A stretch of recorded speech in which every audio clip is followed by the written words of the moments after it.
Hey, thank you so much for joining the Writer's Hour with Janine Bolin. And I am so excited to reach out to my Boulder Rymos as well. Hey guys, great to have you with us. We have today Carol White, who I admit I'm a total fan, raging fan of this woman because I actually did take my road trip dream based on her book.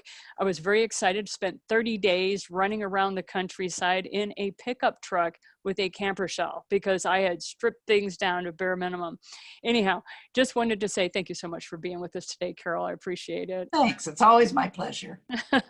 So Carol and I were chatting a little bit before we went live about what are some of the goals that people have now that we are sheltering in our homes, or stay in place, or whatever the words are that they're using these days. While we're home, we know that the best time to start planning for a trip is when you can't go anywhere, because Right. it allows your brain to kind of relax. So as writers, Carol and I were just talking about, it's helpful to know what is the goal of your book or your writing. And we're going to eventually focus in on what are the steps to writing a good travel book. But for starters, let's just talk about overall goals. So Carol, if you don't mind sharing your opinion on that, please. Well, I consider myself to be very much of an accidental writer. When my husband and I retired, we decided that we were going to go on this crazy road trip. And we planned for about 6 months to go on the road trip and took off, and we're just having the time of our life. And we noticed as we were traveling along, people had the same questions over and over again. And they weren't centered on so much on what we were doing, but how we went about doing it. And so as you're spending many hours in the van by yourselves and chatting about this, I started thinking, I wonder if that would make a good idea for a book. So when we got home, I started doing a little bit of research, and we had kept a travel log the entire time that we were on the road, and had a little website, and, we're posting pictures and stuff for our family and friends. And so when we got home, I found a lot of travel books about traveling in your RV, about taking road trips, about where to go. But I really found nothing that addressed the question of how do you prepare to do a long road trip? And so that kind of became my goal for writing my book, was to fill a niche that didn't seem to be being filled currently. And I have to say, Janine, I come at everything from a sales and marketing background. So I think about things in a sales and marketing way. So, but that's not to say that there aren't a lot of other good reasons for writing a book. And that things like, I want to preserve this for my family and friends. I want to be able to tell my story so that people will remember what we did.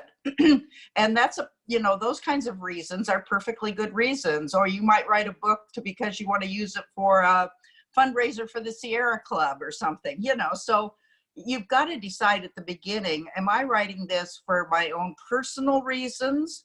Because the actions that you will take are very different than if you're writing a book for commercial reasons. And when I was doing my consulting business, that was one of the very first questions I asked the author is, why are you writing this book? And it's surprising how many people really have a hard time answering that question. Because so many of them have been told, man, that's a great story, or you're a great storyteller, you need to write a book about that, you need to write a book about that. Right. And they Mm-hmm. hear that so much that when they come into the writing process, that's when they hit a lot of those, well, I don't know what I'm about, and they have to answer those questions at that time. So I'm going to focus a little bit on the travel book, how to write a good travel book, because just like getting ready to take the trip on whatever, how you go about writing a book is very similar. So like when it comes to writing a travel book, what are some things that you did well? What were some of the things that you were like, this is what I teach over and over because it worked well? What were some of those points? Well, I think the first thing that I did well, because, I was floundering around here. I didn't know really how to write a book. I'd done a lot of business writing in my life, but I had no clue. So the first thing I did was to join a couple of organizations. IBPA, International Book Publishers Association. There was a local business or publishing group that I joined. So I consulted with people who had that experience before me. So that was one of the things I think that I did right. The other big thing was when I actually sat down to start writing the book, I did an outline. I mean, let's go back to the basics here. And I think for most any kind of book, that's a good idea, is to start with an outline. And I move pieces around, you know, things that I started in one spot ended up in a different spot. So once you kind of get an outline of what you want to do, then your chapters in a nonfiction book or a travel book, your chapters are going to kind of fall in place.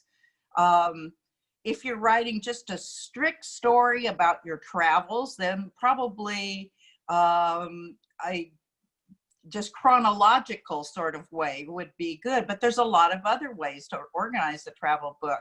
We put in a little bit about our travels, but since that wasn't the focus of our book, we had chapters about all kinds of other things, which a lot of travel books do.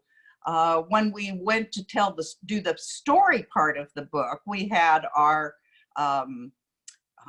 log that we had kept during the trip itself. And I was able to just extract pieces out of that. Nobody wants to sit and read what we did day by day for 365 days, you know. So I tried to extract out the funny things that happen, the aha moments, the teaching moments, the things that we learned on the trip, and wove those into a story of their own. So that was, I think, a couple of the things that we did well. Right. And I'd have to agree. I got so excited about wanting to get your advice on how to write a travel book. I forgot to let people know you were on the road for a full year, 365 days. And I wasn't able to do that, nor was that a goal of mine. My goal was literally just to go for 30 days. And your book was just as powerful, just as appropriate for a 30-day trip as, you know. Yes. And I think I talk about that in the book, you know. Yes. Your goal does not, or my goal does not have to be your goal. And that's one of the things about going on some kind of a road trip, is decide what it is you want to do on this to help give yourself a little bit of direction, especially if you're going for a long period of time. And the other thing I say is, because my travel book was specifically about a road trip, the advice would be equally applicable to maybe somebody that wanted to go on a trek somewhere, because the preparation and the things that you have to think about to do any kind of a major trip are the same regardless of where you're going to go. Mm-hmm. And in one of those beautiful things was peppered throughout your book were the Philisms, where the philosophies. My husband's name's Phil, so every day he had something funny that he was going to expound on, you know, and many of those things showed up as philosophies in the book. So that was kind of fun. Anyway, I just thought that's one of those things of bringing personality into the book, right? It's a very checklist oriented, very linear sort of book, yet this is how you sneak in your humor and the way that you were able to sit with one another in a very enclosed, tiny space for quite a long period of time. Yeah, we did not take a big motorhome. I think most people that think about people that go on long road trips think about big motorhomes. Well, neither Phil nor I felt capable of driving one of those beasts. So we had to figure out, how are we going to do this in a way that will make us comfortable driving? And we ended up with a Class B van. It's all outfitted like a big motorhome is. We had an onboard bathroom. We had a tiny little closet. We had a tiny little kitchen. But it served our purposes, and it gave us something, way to travel easily. You drive it just like you would drive a big excursion or something, you know, any kind of large size vehicle. We can park it downtown in almost any city. And and that's one of the things I talked about in the book, is how do you decide what kind of a vehicle you're going to take on a road trip like that. I've had people come back to me that decided, hey, we're going to stay in motels. We're going to just take our car or our SUV. And so that's a perfectly acceptable way to go too. Hmm. Right. You don't have to enclose yourself in a small packed in Class B motor coach. But at the Yeah, same time, it totally gave me the freedom. Then I was like, well, I have a full size pickup. I'm putting a $250 shell over this. Here are all the campgrounds because I was between jobs. And instead of right. just jumping from one job to the other, I gave myself a 30-day window, and nobody was happy with that. My past employer, nobody was happy, but man, I was so thrilled to be able to take that 30 days and be able to just trek across the country at my own speed. So thank Yes. you, Carol, for that. I appreciate it. Okay. And then, of course, we've got to ask, if you had to do it over again, writing this book, what are some things that you would give as advice to someone else that wants to write some sort of a traveling journal type book? Um, Keep good notes if you're going to do it. Yeah, would be one thing. Uh, Take pictures along the way because I think pictures make the book more interesting. Um, Keep track of those funny things that happen. I broke my ankle on the trip, and everybody said, "Oh my God, they're coming home. Carol broke her ankle." No, and that became one of the funniest things in the book was traveling along with this broken ankle and everything that was happening and how people reacted to that and how doctors reacted to it. So there, keep don't keep track of those funny things that happen. Hmm. And I think most people have told me that do any kind of traveling, whether they're just blogging or whatever, that's the hardest thing is to force yourself to take those moments of reflection so that you can actually record, the time to record. How did you budget that for yourself as a writer? Because at that time, you really didn't see yourself as a writer. So No. yeah, how did you Yeah, set it that was up for kind of yourself? blogging before blogging became popular, That's really, right. I'm not even sure that was the word in well, yeah, we took the trip in the year 2000, so I'm not even sure that was a word, but we obviously had email. I had taught myself how to do a little rudimentary website. Websites were not popular in that period of time. I had one of the very first digital cameras so that I could take pictures. And I'm turning away from the sun here that's beating on me a little bit.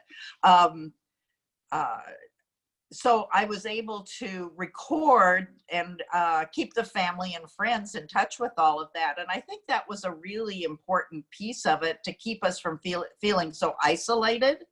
Was every evening we'd sit down and we'd see what email and what comments had been posted on the website and that sort of thing.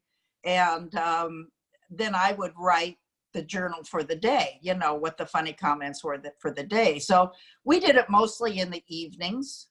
Took that time to write and stay in touch with people and reflect and kind of think about what we're going to do the next day. But we never planned more than the next day ahead for the whole trip, other than some very general sorts of things.